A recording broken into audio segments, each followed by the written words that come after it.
What is up, guys? It is Kevin with That Lifestyle Ninja, and today I'm going to be teaching you about how you can get reviews now that the Amazon terms of service have changed. So for those of us that have been around for a while, we kind of know how it used to work, right?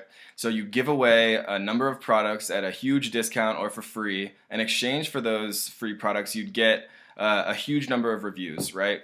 And so I've heard a lot of sellers recently actually complaining about the new terms of service change, but in my opinion, it's actually a good thing for us medium-sized sellers, not corporate sellers, because it gives us more of a chance to compete with these corporations that have pretty much an infinite budget as far as giveaways go, right? So when they're giving away 1,000 units, it immediately gets them to page one, right? And it immediately gets them, between 500 or 1,000 reviews, which, to us is a huge competitive differentiator for them. It's a really high barrier to entry, and we really have we have no hope of competing with that. And so with the new terms of service change, I'm going to show you how I managed to get 63% more reviews for $9 a month. All right, here we go. All right, guys, so the email follow-up service that I use is called ZonMaster, right? So this is the cheapest, best bang for your buck with the most features.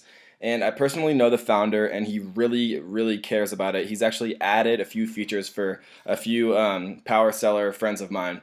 And he's been really responsive with any questions I've had, and he's really just obviously cares about his business. And I have no affiliation with this. The link that I provide in the description is not an affiliate link. I'm not making any money from this. I'm just giving you guys my honest opinion as always. So let's take a look at the email sequence that I'm sending out to all my customers. So this is the subject line, guys, and they give you the option of a variable in the subject line to include the buyer's first name, and it's an absolute no-brainer. Everyone needs to be doing this. People look for their names. Everyone loves hearing their names. Everyone loves it when you remember their name. It's just a human nature tendency that everyone has. So make sure that you're including their first name variable in the subject line.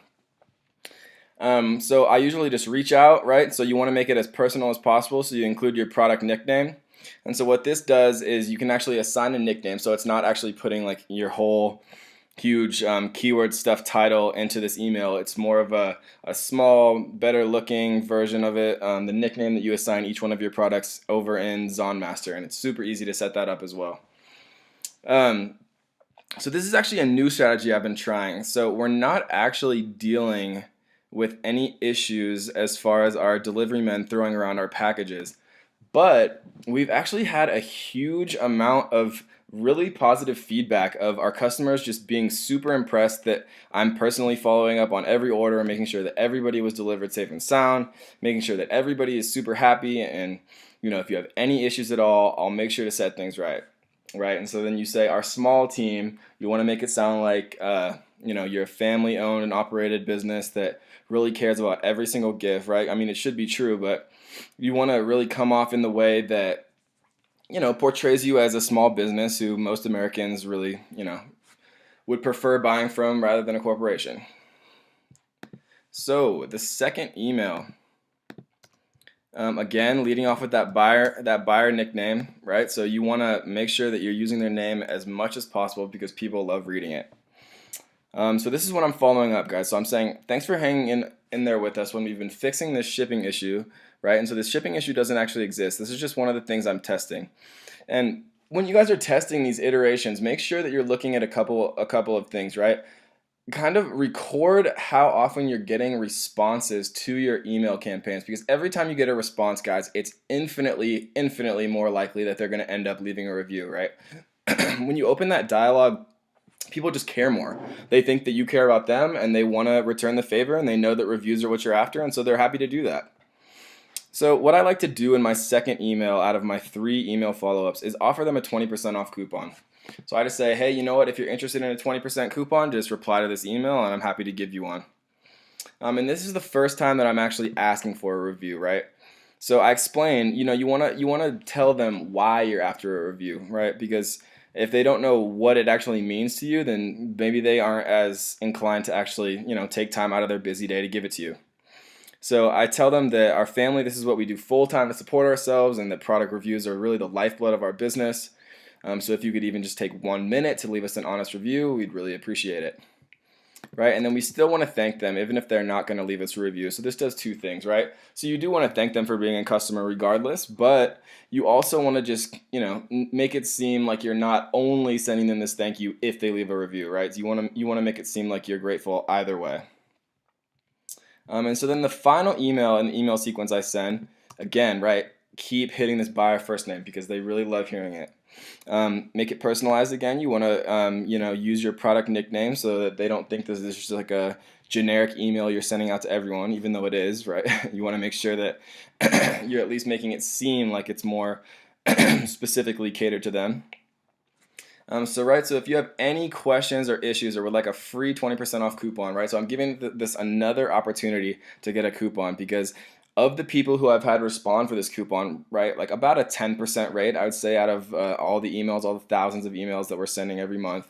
Of that 10%, I'd say about 90% of those people go on to leave a review, which is huge, guys. So just make sure you're doing this. It's a really simple thing that you can do that's going to really spike the amount of reviews you're getting.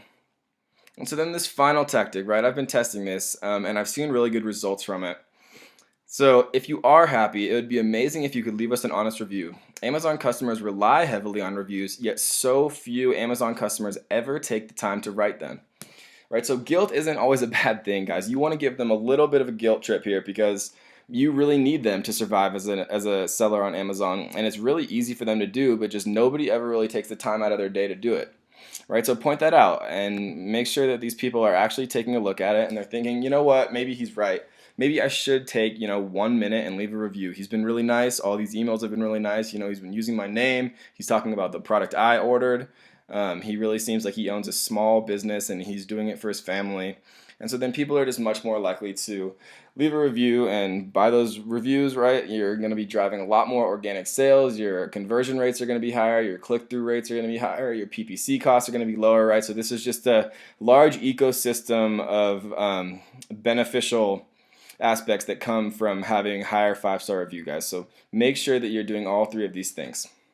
Alright guys, so that is exactly how I got 63% more reviews after the terms of service changes. And so I hope that was helpful to you guys. Make sure you're checking out my other videos and make sure you're subscribing, and definitely make sure you check out the Facebook page, right? Because that's the only advanced FBA Facebook page on the internet, guys. So take care. I'll see you next time.